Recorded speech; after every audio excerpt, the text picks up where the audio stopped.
I'd like to call the Proctor City Council meeting for Monday, December 2nd to order. Will you please stand for the Pledge of Allegiance? I pledge allegiance to the flag of the United States of America and to the republic for which it stands, one nation, under God, indivisible, with liberty and justice for all. We'll perform a roll call at this time. Councilor Benson? Present. Councilor Reuter? Present. Councilor Johnson? Present. Councilor DeWall? Present. Mayor Ward's also in attendance. Let the minutes reflect all others in attendance, including Administrator Rich and Attorney Henke. Looking for a motion at this time to suspend the regular city council meeting and open the truth and taxation hearing for 2025 proposed levy. So moved. Councilor Reuter made the motion. Is there a second? Second by Councilor Johnson. Any further discussion? Hearing none. All in favor say aye. Aye. Oppose? Motion passes. That will open our truth and taxation hearing. Finance Director Brunfeld.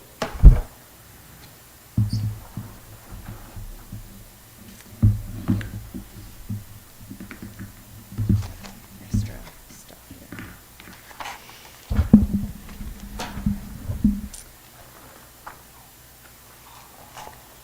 Thank you, Mayor and councilors, for inviting me to present for the 2025 Truth in Taxation public hearing. Our goal here tonight is to discuss the 2025 budget and proposed property tax levy. The Truth in Taxation public hearing is required by Minnesota law. After the brief presentation, there will be time for public comment and questions. The City Council still needs to certify the levy either tonight or at another meeting before December 31st.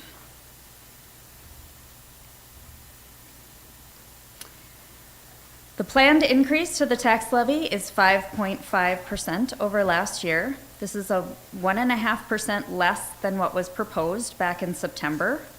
The tax collection is $1.99 million. The tax collection in 2024 was $1.9 million. $269,000 of the levy is for bonded debt service, and $55,000 is for the Proctor Economic Development Association. The remaining $1.4 million is for the general fund. The impact to a homeowner with a $250,000 property value this year will be a decrease over last year of about $2. That, of course, is assuming that your property value has not changed. It is important to remember the components of your property taxes. The city's portion of the taxes is around 38%, or 38 cents of every dollar, with 38 cents also going to St. Louis County and 24 cents going to Proctor Public Schools.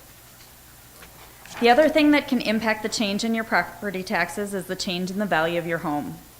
If you meet certain criteria, you may qualify for a refund of a portion of your property taxes. Once the dollar is split between the county, city, and school district, the city's portion is split amongst the various departments. 15 cents goes to the police department, with an additional 3 cents for fire and first responders to provide public safety in the city. 24 hours a day, 7 days a week. 10 cents goes to the street department to maintain streets, provide snowplow service, and generally keep the city's assets in good repair.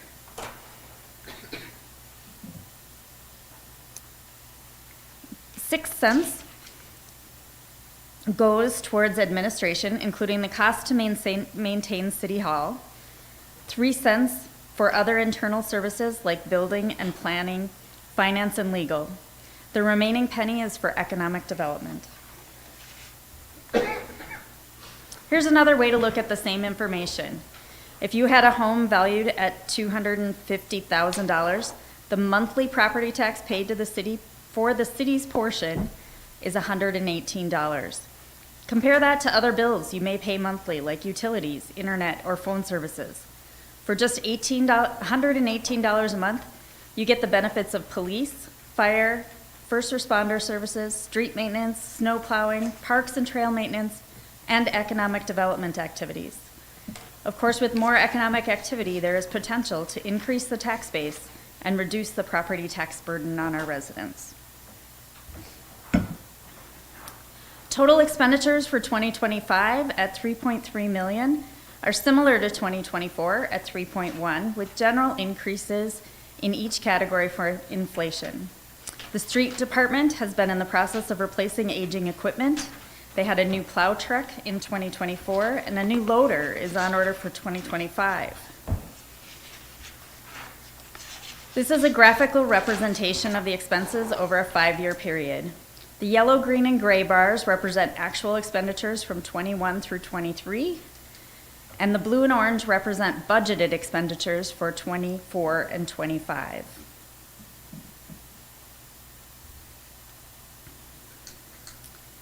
These are, the picture on the top right is a 1985 Ford dump truck that was deemed unreliable and unsafe for use back in 2022. It was replaced this year with a 2025 Mack plow truck that was delivered in October. That's the picture on the bottom right. And in 2025, we're looking to replace a cat loader.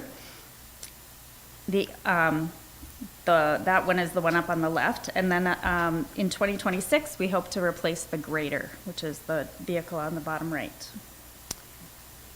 The new loader will cost around $235,000, and the old one will be traded in for about $66,000.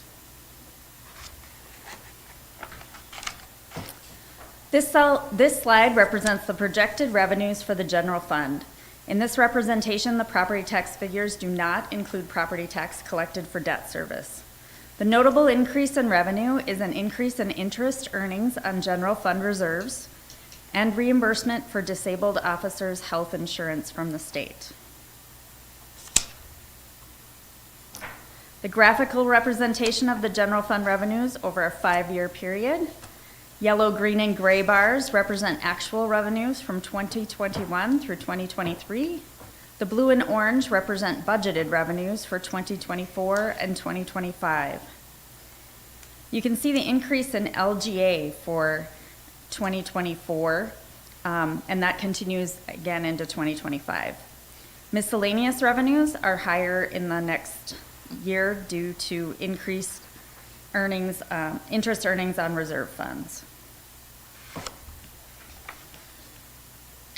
This is a more historical look at levy amounts since 2012. The blue represents the property tax levy increases for the city, and the orange reflects the inflation rate. The lines that cut across the two are the linear trends for the two measurements. So even though the levy was not raised consistently from year to year over the 12-year period, they end up following the same trend as inflation. The city strives to maintain an unassigned general fund balance in the range of 35 to 50% of general fund operating expenditures. The city receives the majority of its revenues in July and December. The reserves are necessary to ensure cash flow and be prepared for unexpected developments. The unassigned general fund balance projected in the 2025 budget is 57%. That's all I have for tonight. I thank you for your time, and we'll open up to any questions or comments according to the guidelines set forth by the mayor.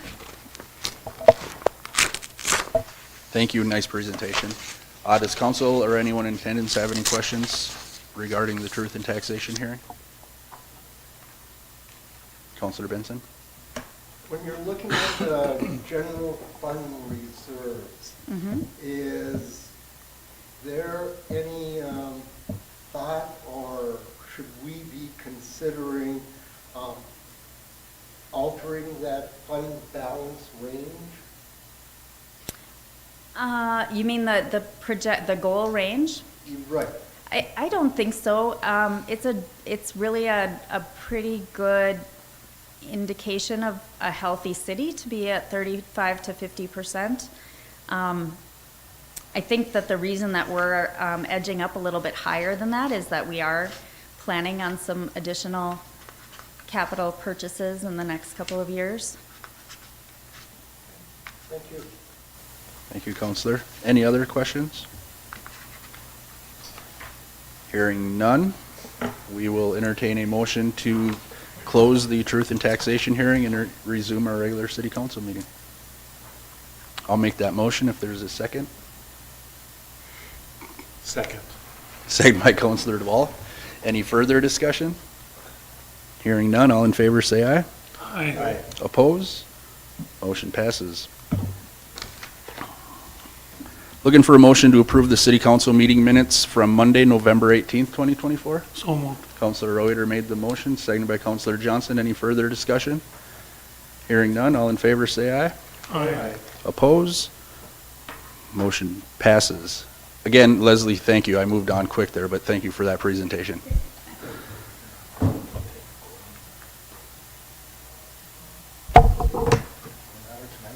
Yeah, it's on under 6B.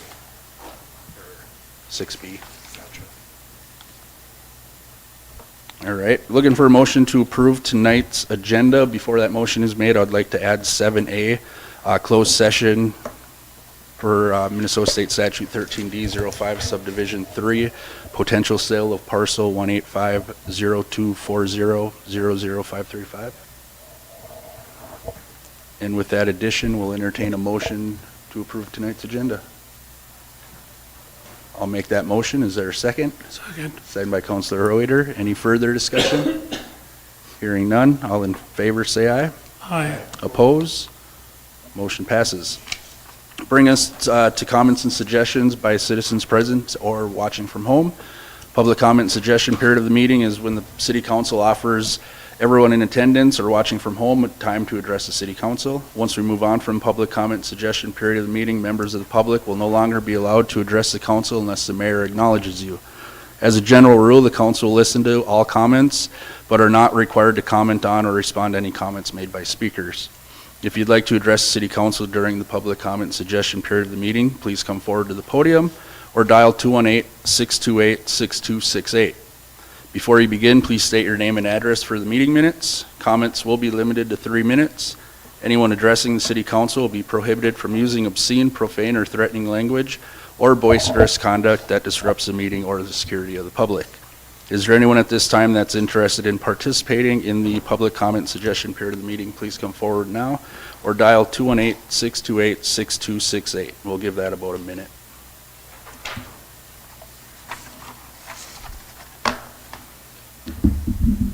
Hi, Jim Schwartzbauer, 827 Almac Drive, representing the Historical Society. First and foremost, I'd like to thank you for obviously your careful consideration in what we had requested. We knew it was a long shot that getting any money would come, but I also want to thank the council going way back. I got an opportunity to look at just all the things that councils in the past have done. Things like conditional use, Jim, that you signed as mayor so that you could try to keep that clubhouse open. Was unsuccessful. Appreciate what was done when that didn't happen, that the city was so gracious to give the Historical Society an opportunity to be here, which is now the food shelf. Appreciate things like you, Mr. Mayor, when you were just recently elected mayor and you said, I would help out with the 225 Club. That was greatly appreciated. And certainly all of you unanimously agreeing that to forgive that last $5,000 of that loan. That was also greatly appreciated. But you also need to know, and I think you do realize, that it's almost ironic in nature. Something that started in the late 50s, early 60s, the drive to have a museum in this town, has now been accomplished. Unfortunately, with no board of trustees left, no president, no vice president, 2 officers, one being me as treasurer, the other one being my wife, and only a handful of people left. One of the things we had hoped for was partnerships, if we could go farther, with the city. Similar to what perhaps a Moose Lake has, where they have a town of about the same size. They have a museum owned by the Historical Society, and the city over the years has given them money so they can try to keep things going. But unfortunately, that wasn't the case. So we put together a bit of a story. I'll leave that with you, Mr. Mayor. It's kind of that history going back so you can see where it started. And I've shared it with the Proctor Journal, so Jake, you're aware of what the Historic Society has put together, trying to trace that back. And also two different pictures. One picture is of a group of individuals. I gotta look at the picture again. It's kind of a who's who of some of the people from the past. People like Jagosic and Austin and Dixon and Benson and Roweeder. Those were the planning committee members, some of the planning committee members back in 1963 to move that forward. And the other picture that I have is a picture of Bud Street. This was taken when he was able to put some of the concrete at the dedication of the cornerstone that we put in there. I even found when I look back, when Bud had when they were having his 90th birthday celebration up here at City Hall, that was the picture that his daughters, Wendy and Susan, wanted to use, because it meant a lot to him to see that. I got to know Bud a lot in his last couple of years, how proud he was, the accomplishments. So now we sit back. Ironically, we have a museum. Unfortunately, we have no way to keep the museum open. We are at that particular point.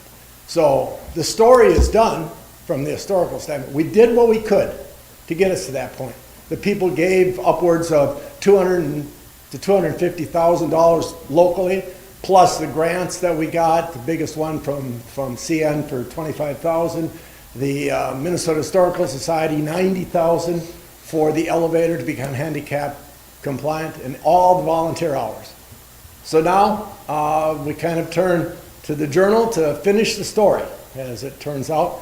However the Journal wants to finish the story, however they want to. I'm hoping that the citizens of Proctor, when they read the story, will say, wow, I didn't realize this. You know, it's not a place to have, whatever. It's a historical society. It's what was attempted to be accomplished. And it was accomplished. We're very proud of that. So we'll see what the people of Proctor want. If not, the Minnesota Historical Society is well aware of the situation we're in. And we're following the best we can. But if things don't change, we'll probably be meeting with the Minnesota Historical Society to see what they want to do. Because that's the only options we have left with that building. I wish there was a different story. I wish there would be a different outcome. I'm very proud of all the work that's gone in. Very proud of the councils over the years that have done what they could to make sure that we could get this stuff done. So again, I know my 3 minutes are up, so I'll leave this with you, sir, and I'll take off. Thank you. No, and did council want anything to add to that? Because I'll say a few words if no one else has anything to say. Thank you. Yeah. Jim, so we did discuss this at our budget meetings, and council kind of struggled with what the requests were that you were looking for. If there are requests, we would prefer having them brought to us on the agenda in writing, let us see financials, that kind of thing, rather than at a public comment period. I don't think council is opposed to helping the Historical Society. I think we're all proud of the work you guys have done over the years as well, but we're kind of in limbo as to what you're looking for. I misunderstood. I have brought things. I have been on the agenda a couple of different times before, and so right, knowing what you wanted. Well, and I know there's been discussion about an employee up there or financial assistance, or there's a bunch of different things. So we're kind of wondering what it is exactly you're looking for. And not that we can do it all, but I think the best way to open that discussion would be to bring something forward, give myself or a counselor or administrator or something, and we can add it to the agenda. And if I'm speaking out of line, council, let me know, but I thought that was kind of the discussion we went down. So I wish somebody would have contacted me and let me know that. I would have then requested to be on the agenda. I did not know what you wanted to do. I assumed that if you had the budget meeting, that wasn't going to be considered. But if you had, I would have, I would easily have asked to be put on the agenda if I knew the process that you wanted to go forward with. So, sorry for my misunderstanding. No, and it's on me. I'll take responsibility for that. But yeah, it was discussed and no one was opposed to it. We're just kind of in limbo of what what direction we want it to go, so. Well, If the discussions are dead, they're dead, but if they're not, bring something forward to us and we can discuss it. okay. Do you want it on the next council agenda? Or not? That'll work. Okay. Meanwhile, please share that with them. Yes. That is the story up to where we are right now. The Okay. rest of the story needs to be written. However that story gets written, and I'll put something together and send it your way and Jess's way, and then get on the next agenda. Again, sorry for my misunderstanding of it. Counselor Johnson. Jim, Yeah. you know, my place, for me anyways, I would prioritize, you know. We What's your- will. What's your number one, what's your number two, and do that, and I think that makes it easier on all of us in making the decisions that need to be made. Oh, trust me, I will prioritize a number of different things and let you go from there and look at how it compares. And remember, I shared stuff before on, this is museum-related expenditures, this is historical society-related expenditures. I'll put plenty together, trust me, to let you. You still only have 3 minutes. Only had 3 minutes here, I know, and I'm way past my 3 minutes. You're good. No, So I just again, wanted to be my fault for misunderstanding the situation, and I'll rectify that by having something put together, sent again to you and to Jess. That'll for the work. next council meeting. Thank you very much. Thank you. Mr. Mayor and council, and again, thank you for everything you do. And only one left, Jim. You've done a lot for the community over the years. I know who you're turning it over to. Thank you again. Thank you, Jim. Did council have anything else to add to that? No? All right. No other questions, comments, concerns? Hearing none, we'll move on. Looking for a motion to approve tonight's consent agenda. Councilor Johnson made the motion. Is there a second? Second. Second by Councilor Reuter. Any further discussion? Just one, under clerk advises council about next local steps. You have that sales tax begins July 1st. Is it usually, traditionally, it's always been April 1st. So I didn't know if they had changed that or. We put a projected date of July 1st just because of the ordinance changes that need to be done and drafted and hearings and your decision. I mean, we could get it done by April 1st, but July gives us, and it has to fall on a month where the quarter ends. So Nope, I was just making sure we were, April 1st is a little tight for us. okay, very good, thank you. Did you want to pull that one, Councilor, or no? No, Okay, did you want to pull 5B as discussed prior to the meeting? yes, I didn't think that was under the consent agenda. I think it is. All right. Any other discussion? Just 4B. 4B you want to pull? Okay, any other discussion? Hearing none, all in favor say aye. Aye. Oppose? Motion passes. That'll bring us to 4B, MOU market rate adjustment. Councilor DeWall. And I know we've already decided on this, and I believe implemented it. So my only question was, I only saw, and I'm trying to go through them again, but there's a fairly large packet for the tax and truth taxation. I only saw one signature on it. Usually, I thought we would have everything kind of signed so we could go through. Maybe we don't have that problem anymore, but we used to have a problem where things would change. Well, and I was going to say I'll speak as my day job position, but usually when I'll send out an LOU, I won't sign it until I get it back so I can reconfirm that everything is still the way it was supposed to be. So I'm not speaking for Administrator Rich, but I know that it looks like there was only one union that signed their LOU. The rest of them have not been signed. I'm guessing it's because they're waiting on signatures to come back. I know some are more complicated than others, like IBW, for example. Yeah. That has to go to higher. I just trying to be transparent with Yeah. what we've traditionally done, and we've already initiated it. It's just catching up paperwork. And Administrator Rich, were these drafted by the unions, or were they? All of them are drafted by the unions, and yes, nothing's been signed until they came to you first. Okay. Any other discussion on 4B?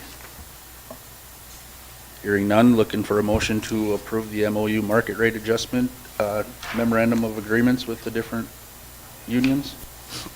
So moved. Counselor Reuter made the motion. Is there a second? Seconded by Counselor Johnson. Any further discussion? I have one discussion to Attorney Henke. Do I got to abstain from any of these, since I am a business agent with one of the unions involved?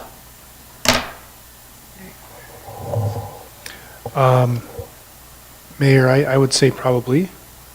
Okay, so should we do each one individually then? Why don't we do that? That keeps the record straight. Okay, will Counselor Reuter and Counselor Johnson like to pull their motion and second off the table and create a new motion? Sure. All right, we'll do one at a time then, and we'll look for a motion to approve the memorandum of agreement between the International Brotherhood of Electrical Workers, local number 31, and the city of Proctor. So moved. Counselor Reuter made the motion. Is there a second? Second by Counselor Johnson. Any further discussion? Hearing none, all in favor say aye. Aye. Oppose? Motion passes. Looking for a motion to approve the memorandum of agreement between the police officers and police sergeants, LELS, Local 405 and Local 21 in the city of Proctor. Is there a motion to approve? So moved. Counselor Benson made the motion. Is there a second? Second. Sent by Counselor DeWall. Any further discussion? Hearing none, all in favor say aye. Aye. Oppose? Motion passes. Looking for a motion to approve the letter of understanding between the Teamsters General Local 346 and the city of Proctor. So moved. Counselor Reuter made the motion. Is there a second? Second by Counselor Johnson. Any further discussion?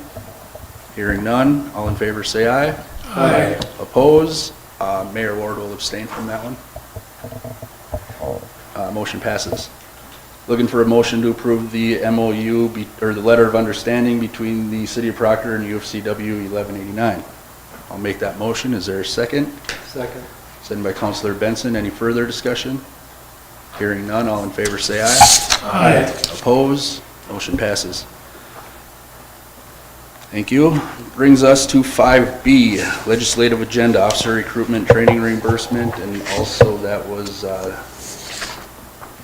other legislative agenda items, I believe. So Counselor Benson, the floor is yours. Thank you very much, Mr. Mayor. This is a continuing discussion of our November 18th meeting, and we hope to move from just a quick discussion to some action this evening. We had listed the last time a number of possible legislative efforts, most of them bonding, $7 million for the Munger Trail Spur. I think we have a nice opportunity to get some additional monies. Thanks to the citizens who voted in for the trail. We looked at the last time $50,000 for fencing at the fairgrounds, which I think has a good shot since that's regional in nature. We had that sports complex for $27 million. And $3.5 million infrastructure for the I-35 corridor, which I think is the top of Senator Hochschild's list. And also, we briefly discussed about the Community Newspaper Sustainability Act. And one thing I stumbled across in my notes was back in 2018, House File 2826 was a property tax exemption for the racetrack.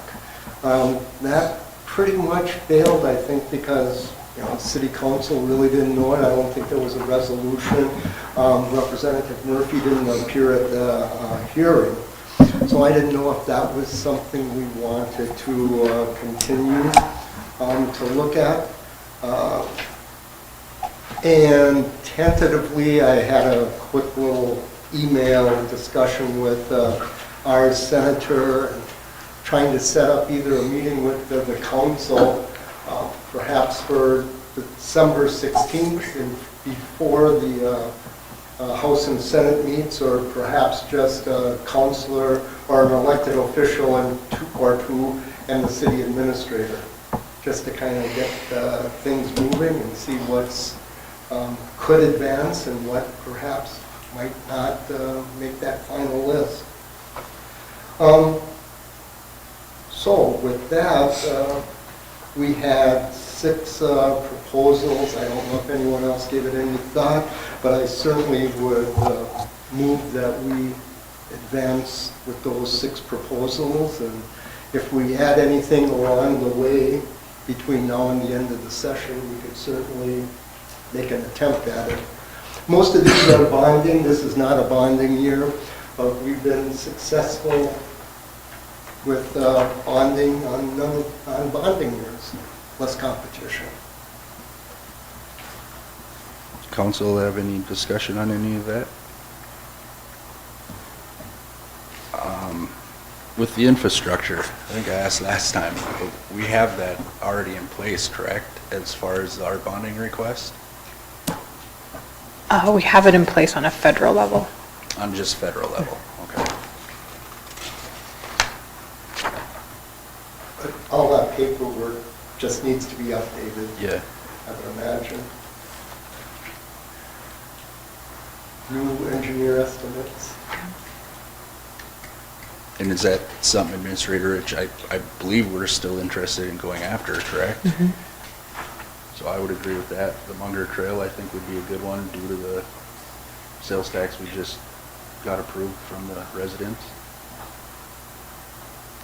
The fairground fencing, I know that's a dire need, and it was kind of a low budget item. I like that one. I don't remember the other ones you mentioned, but those, I guess, would be the 3 I took note of. Yeah, we discussed briefly the sports complex at the last one, last meeting, and last year. And I think what we learned going through that process is that was almost an impossible ask because of the dollar amount on that one, right? Yes. I don't know if we want to spend a whole lot of time doing that, since we were kind of told last time that's... Yeah, I don't think that's changed. Right, so I wouldn't like to see city staff spend a lot of time on that one again. But infrastructure, fairgrounds, Munger Trail, I don't, what else did you have on? Newspaper sustainability act. What is that one? That's just to provide some incentive on a state and hopefully federal level to keep community newspapers alive and functioning. I know there's an effort from the Minnesota Newspaper Association to put something in place. This would be an additional item, separate, probably on the same track, but I'm not exactly sure where on the track.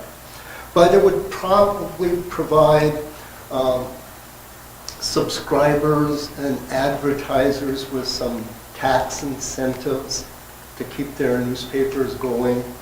I don't think any vibrant community wants to see their community newspaper going. I would do the same with any other business that was out there. Oh, and there's a Speedway one. Now, that was when Representative Sandsted was in office, correct? That is correct.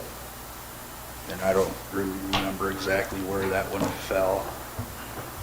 That ended up, they were going to, the House Committee was going to look at other racetracks that were part of fairgrounds or agricultural societies and see how that fit in, but I don't think it went anywhere.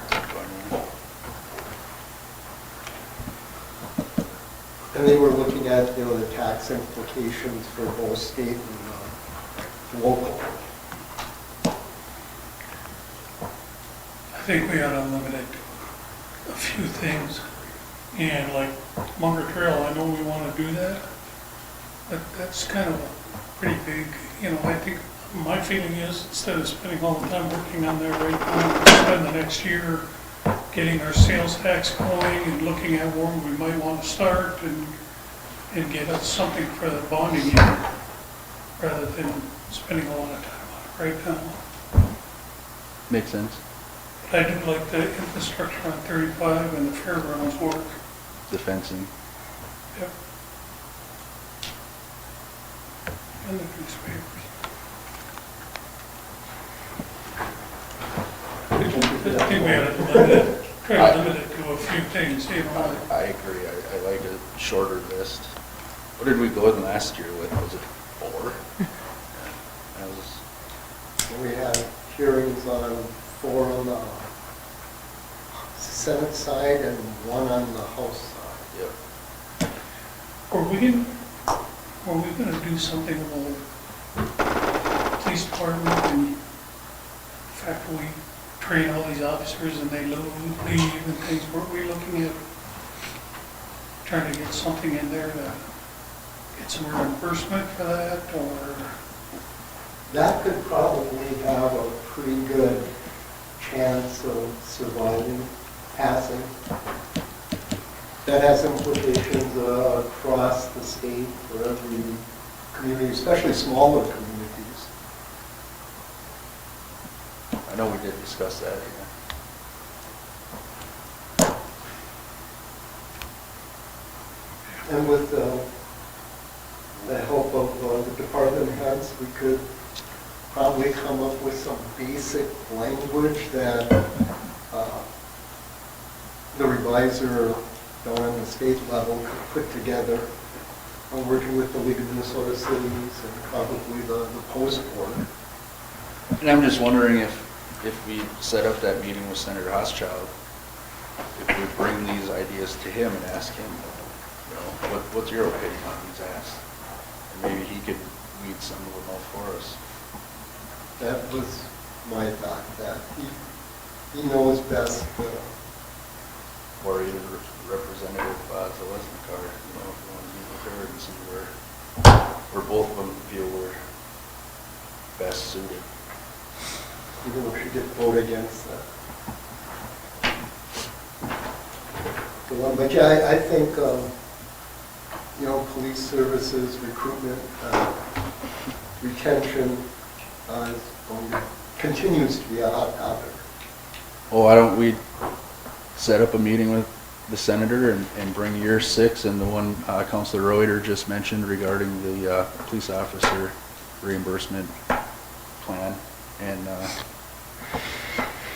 see what his opinions are on it. You want to meet as a group, have them show up, or just a smaller ad hoc committee? If we do it as a group, it'll be a posted open meeting, Right. right? So, and that's fine with me, but it's up to the council. It's another day to sit down and meet, but I think it'd be beneficial for council to hear what he has to say and make a decision out of that. I think you could do it with a couple, just have more of a sit-down casual meeting, always on the burner, but get a feel from our representatives. So I'd be okay with, you know, like, for example, if Mayor and Councilor Benson wanted to do that meeting with, obviously, your city administrator, and just report back to council what the recommendation is. I'd be good with that. Maybe we need a Mr. Reuter, less raw. I'm fine with that. I don't. Just keep quiet over there. Yeah, we'll up as we can. Councilor Benson, since you've been communicating with him already, would you like to continue those communications, or do you want Administrator Rich to formally request a meeting? I think at this point, it would be better for Administrator Rich to formalize it. So we'll entertain a motion then to have Administrator Rich set up a meeting with Senator Hochschild to discuss future bonding requests. I'll make that motion. Councilor Reuter made the motion. Is there a second? Second. Second by Councilor Wall. Any further discussion? Hearing none, all in favor say aye. Aye. Opposed? Motion passes. Thank you very much. Thank you, Counselor. Brings us to 6A, Resolution 67-24, Tourism Marketing Grant. In your packet is Resolution 67-24. The tourism marketing team approved a $1,500 Proctor Tourism Marketing Grant from the Tourism Fund to the Proctor Amateur Hockey Association. Just requesting a motion to approve that resolution. So moved. Counselor Benson made the motion. Is there a second? Second. Second by Counselor Johnson. Any further discussion? Hearing none. All in favor say aye. Aye. Oppose? Motion passes. 6B, Resolution 68-24, approval of the final levy for 2025. So before the meeting, or during the meeting, we heard the Truth in Taxation presentation from Finance Director Brunfeld. We have had numerous discussions during our budget meeting sessions, and looking for a motion to set the final levy rate for 2025. So moved. At what rate? 5.5. 5.5, thank you. Motion by Councilor Reuter to set the levy at 5.5%. Is there a second? Second. Second by Councilor Johnson. Any further discussion? Hearing none. All in favor say aye. Aye. Oppose? Motion passes.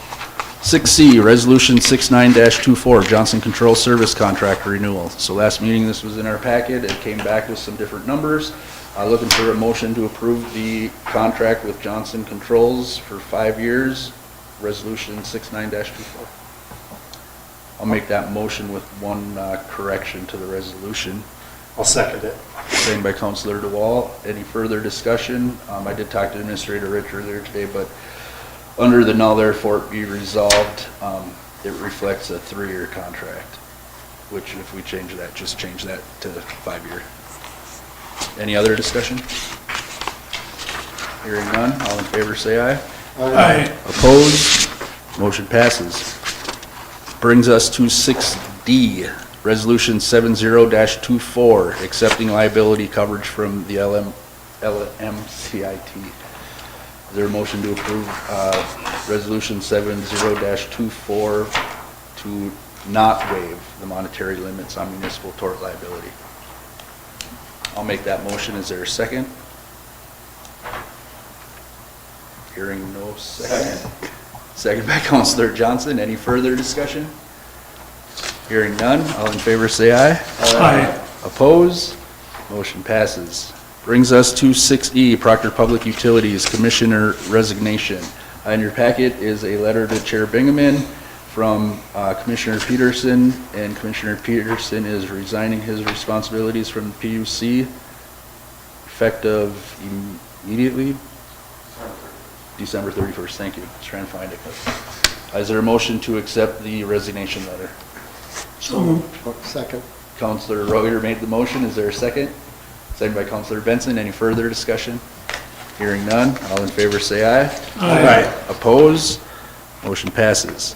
6F, Proctor Public Utilities Commissioner Recommendation. In your packet is a letter from the Proctor Public Utilities Commission recommending that they bring on the next highest ranking candidate, and that would be to appoint Corey Halverson to finish out the term of Commissioner Peterson's term beginning January 1st, 2025, ending August 31st, 2026. Is there a motion to accept that? So moved. Councilor Benson made a motion. Is there a second? Second. Second by Councilor DeWall. Any further discussion? Hearing none, all in favor say aye. Aye. Oppose? Thank you. And thank you, Derek, for your service, and congratulations, Corey, on the new appointment. Brings us to 7A. Looking for a motion to close tonight's meeting pursuant to Minnesota State Statute 13D05 Subdivision 3C for the potential sale of parcel code 185-0240-00535. I'll make that motion. Councilor Reuter made the motion. Is there a second? Second. Second by Councilor DeWall. Any further discussion? Hearing none, all in favor say aye. Aye. Opposed? Motion passes. Ben, thanks for coming.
All right, we'll resume the regular city council meeting, and it will bring us to members' concerns.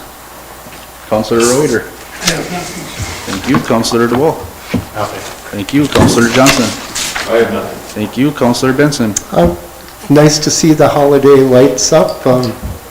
Certainly appreciate whoever is responsible for that. Makes everything look holiday-ish. Thank you. And I just hope everyone had a happy and safe Thanksgiving. It was a nice long weekend, and hope everyone got to enjoy it. So, Administrator Rich. I have nothing there. Thank you. Attorney Hanka. I can just give a really brief update on both the cannabis ordinance and then also the zoning code. I know we talked about it at the last meeting. We do have a draft cannabis ordinance together, and we're working with staff right now to get that into a form where hopefully we can get it approved in time. And then also my office provided a revised and supplemented zoning code with some changes to some of the review standards for variances, and also working to connect with the cannabis ordinance as well. There's some changes that have to go into the zoning ordinance. So that is in process. I know we promised it within a couple weeks of the last meeting, and I think we hit that deadline. There's still some work to do, but we're getting close. And that would, excuse me, Counselor. that would follow with our blight policy. with Correct. Zoning adjustments. Yes, yep. Nice. Blight is also in process. So just thought I'd give a quick update on that. No, appreciate it. Streamline things, clean things up. Yep. Be nice. Thank you. That brings us to looking for a motion to pay the bills in the amount of $119,786.84. So moved. Councilor Reuter made the motion. Is there a second? Second by Councilor Johnson. Any further discussion? Hearing none. All in favor say aye. Aye. Opposed? Motion passes. Looking for a motion to adjourn. Make a motion to adjourn. Councilor DeWall made a motion to adjourn. Is there a second? I'll second that. Any further discussion? Hearing none. All in favor say aye. Opposed? Motion passes. Thank you.